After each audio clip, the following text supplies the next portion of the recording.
Permettez-moi de revenir aussi spécifiquement sur deux sujets, à savoir la certification en langue anglaise et les frais d'inscription pour les étudiants.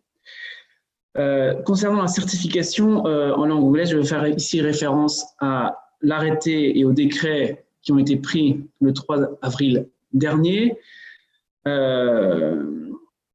C'est un décret et un arrêté qui pose un certain nombre de questions, une question d'opportunité quand certaines langues de nos voisins immédiats ne bénéficient pas d'un tel dispositif. Je me permets ici de me faire l'écho de l'émotion qui a été ressentie en Alsace, dans le Grand Est et ailleurs, ainsi qu'une interrogation sur la conformité de ces textes réglementaires avec le traité d'Aix-la-Chapelle et ses articles 10 et 15. Concernant les frais d'inscription pour les étudiants, un arrêté du 19 avril, en pleine crise du Covid, avait acté la majoration des frais d'inscription qui était de fait alignée sur l'évolution de l'inflation. Madame la ministre, comment est-ce que nous pouvons peut-être corriger le tir quant à ces frais d'inscription, alors même que l'on sait que malgré tous les dispositifs mis en place pour venir en aide aux étudiants et notamment les étudiants les plus modestes, une telle augmentation des frais d'inscription peut interroger. Je ne serai pas plus long, Madame la Ministre, car mes collègues sont nombreux à vouloir vous interroger et je vous laisse tout de suite la parole.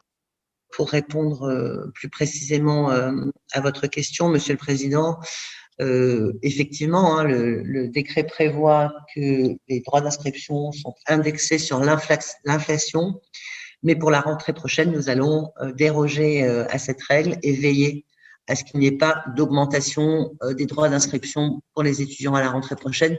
Et nous travaillons plus largement à faire d'autres propositions pour accompagner cette rentrée. Peut-être un dernier mot, puisque vous m'avez interrogé spécifiquement dessus, pour les certifications en langue anglaise. Donc, effectivement, le ministère s'est engagé à accompagner l'ensemble des établissements pour que l'ensemble des étudiants puissent avoir une certification reconnue internationalement financée. Et il a été décidé que cette certification concernerait la langue anglaise, qui est la langue la plus pratiquée au niveau international dans le domaine de la recherche notamment. Néanmoins, cela ne nous empêche pas de travailler pour des certifications d'autres langues et évidemment, lorsque ces certifications ont une reconnaissance internationale, puisque c'est l'objectif, c'est que nos étudiants puissent se prévaloir de ces certifications en langue, eh bien, nous travaillons avec les établissements pour qu'elles puissent aussi être offertes aux étudiants et qu'elles soient aussi prises en charge.